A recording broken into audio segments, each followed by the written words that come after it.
The Book of Enoch. Many people who believe that the eschatological prophecies of the Bible are increasingly beginning to be fulfilled in our time have also concluded that there is a great deal of relevance to be found in the Book of Enoch.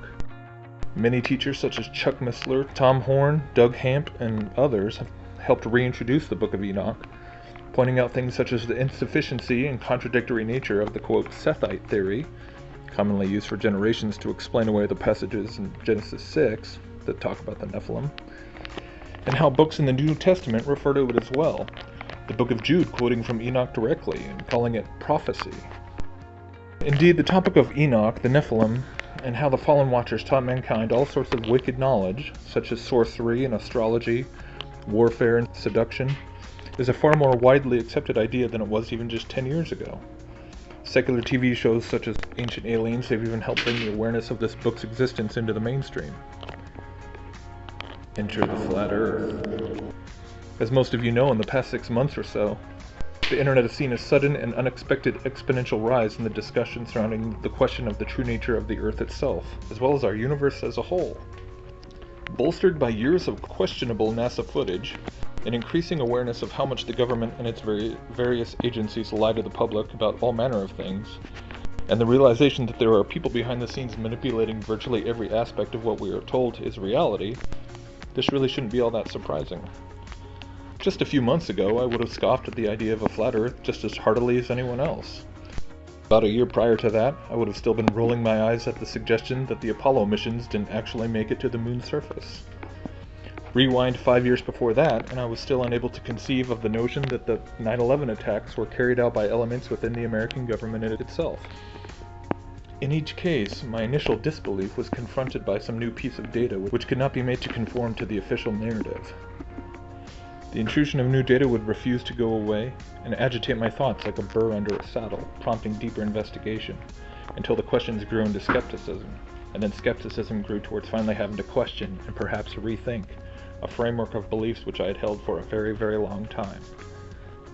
So this is what strikes me as particularly interesting, or rather odd actually, in terms of this current debate going on within the, quote, truth movement around the flat Earth, especially in terms of so many of my fellow Christians, who on the one hand have for years been talking about the Book of Enoch and Genesis 6 and the Nephilim and so on, but now when it comes to this flat Earth issue, I find it really ironic that so many of them appear all too ready to just write it off as a distraction or a psyop or whatever else, and get in line with the scoffers before really doing much in-depth investigation on their own. The reason I find it so ironic is that if you really take a look at all that the Book of Enoch talks about, you will quickly see that it speaks about far more than just the Watchers coming down and creating the Nephilim. The majority of the book actually deals with how Enoch is basically taken and given a tour of the entire cosmos by a heavenly angel, and it's quite hard to deny the degree to which his descriptions fall right in line with the basic ancient Hebrew model of the flat Earth. Enoch describes the Earth as having distinct edges. There are portals and gates at each of the 4 cardinal directions. There are storehouses for certain elements such as the winds, the lightning and thunder, and the frost. It speaks about the 4 corners, about the 4 pillars, and a great deal about the firmament as well, above which is the very throne room of God, just as the typical ancient cosmology reflects. There are literal cave-like pits under the earth, a literal Sheol, as well as another place, a dry desert-like place of chaos which has no water, either above or below it, and outer darkness where certain angels and spirits are held imprisoned until the day of judgment. Beyond all of this, Enoch speaks a great deal of not only the basic idea of the earth being a plane covered by the firmament with water both above and below, but also about how there are all these various orders of angelic beings who have been assigned different jobs basically, in accordance with the different physical elements of the earth, sky, heavens, and so on. In this Enochian cosmology, the creation is not merely material and mechanical, but rather vastly multidimensional, and involving the routine participation of immortal, sentient beings in the daily function of all that is going on around us. The sun and moon and stars are all shown to be intentioned by God to follow their assigned circuits, as the spirits assigned to these duties fulfill them. The luminaries are said to even have dwellings or abodes within the heavens, as though they have actual doors in the firmament which lead to their own little angelic apartments. In the context of all of this, I find it most interesting then to consider the idea of the fallen stars, the fallen watcher angels, juxtaposed against the idea of the wandering stars, the bodies today which we call planets, envisioning them to be spherical planetoids millions of miles away, orbiting the sun. But are we sure that's really what they actually are? Do we even have a single photograph of a planet, which hasn't actually been a composite, or just an outright painting or CGI rendering? Anyhow, the fundamental question regarding all this extremely mythological stuff from the Book of Enoch, which speaks of luminaries and firmaments and such, is ultimately this. Is this Enochian cosmology really just a more detailed examination of what already can be found in the biblical description? I find it to be quite parallel to the same sort of question that is so often asked when dealing with Enoch in the context of the Nephilim question. Does the Bible actually already teach this basic idea that the sons of God had offspring with the daughters of men? Like I said, more and more people are beginning to agree that in fact it does. And amazingly, by doing so, are then realizing that by letting this piece back into the biblical puzzle, it actually helps to explain a lot about other parts of the Bible which were previously rather confusing as well, such as the matter of why God commanded the Israelites to wipe out certain tribes entirely from Canaan, or why Paul makes that bizarre comment about women covering their heads because of the angels, or why demons freak out when Jesus threatens to cast them into the abyss, and so on.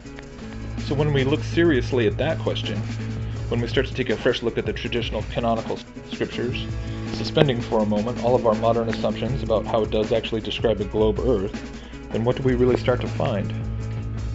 I honestly can't tell anyone what to think, because I do believe this is one of those issues which really is first dependent on one's own predetermined level of openness.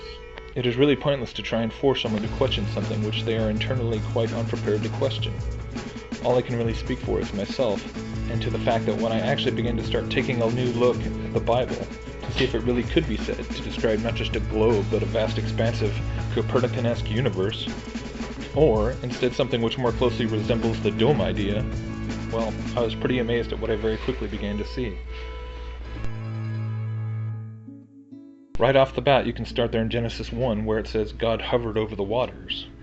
What waters? Water before an earth? That's weird. And then right there, he separates the waters and makes the sky. Right there in the first chapter of the first book of the Bible, it's talking about the firmament. The earth was created before even the sun, moon, and stars. Light was created and separated from darkness, before God created any of the light sources.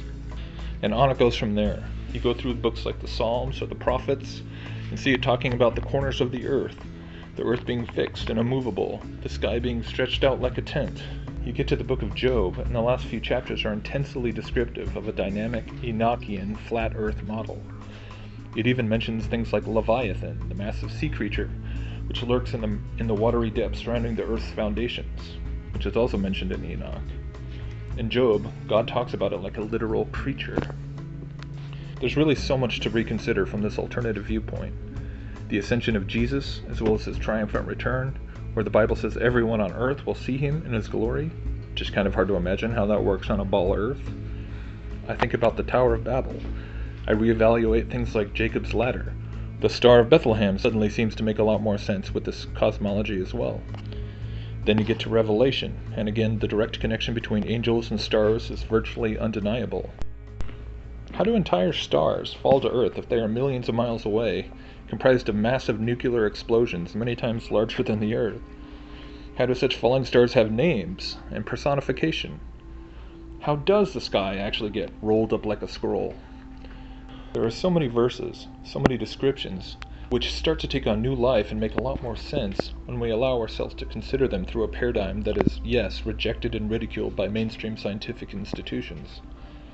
The same institutions, remember, which also scoff at anyone who doesn't accept that we're all evolved hairless apes, and that everything in the universe essentially created itself out of one single point of infinitely compressed matter billions of years ago.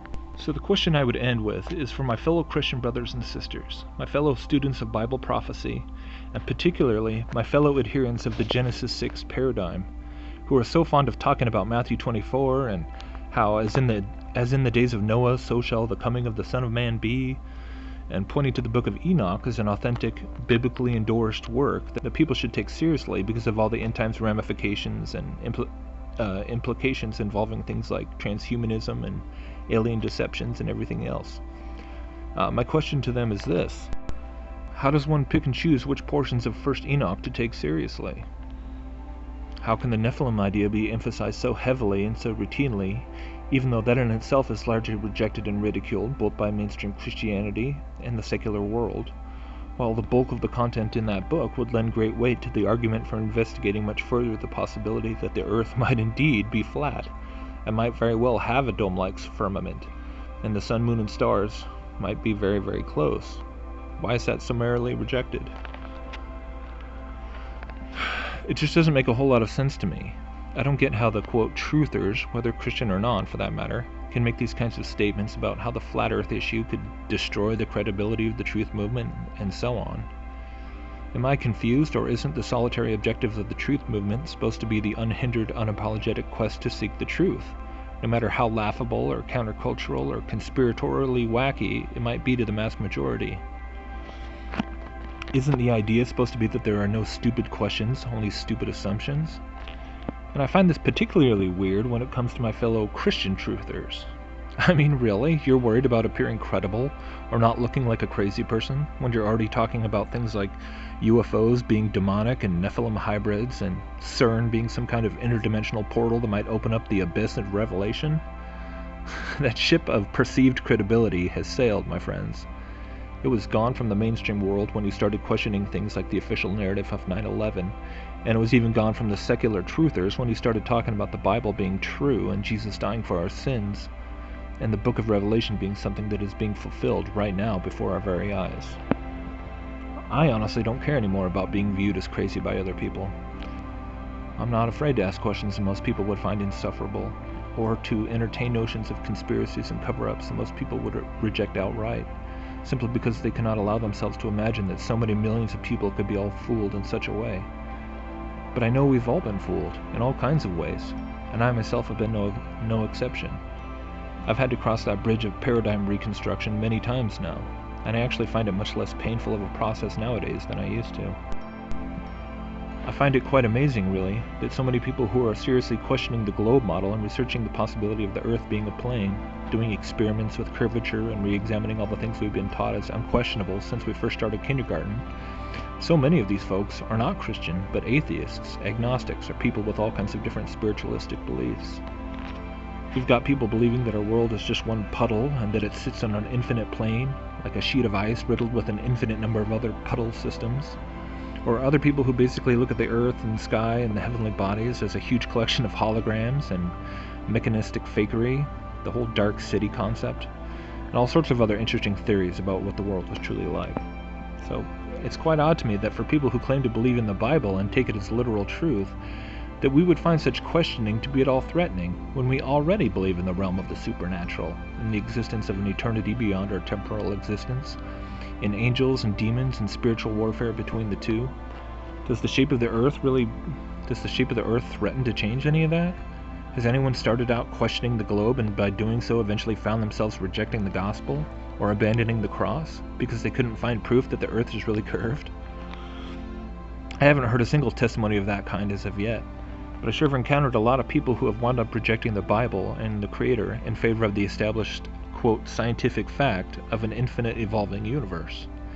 I know many people today who bristle at the idea of an all-powerful God with his oppressive morality, and instead prefer the prospect of there being millions of other worlds out there, potentially filled with an endless array of other intelligent species and fellow travelers in the evolutionary journey. The Star Trek gospel is a very real thing in our time, and more people are gravitating towards putting their hope in the possibility of having our big brothers from space come along and give us a little evolutionary boost in our advancement towards godhood. So that's my rant. You can decide for yourself if the crazy idea of a geocentric, angelically administered cosmos, where humanity is truly the focal point of creation, is something that fits within the description of Enoch, and most importantly, the rest of the Bible. But to be able to make that decision, you have to be courageous enough to actually look. You have to be brave enough to ask those crazy questions for yourself.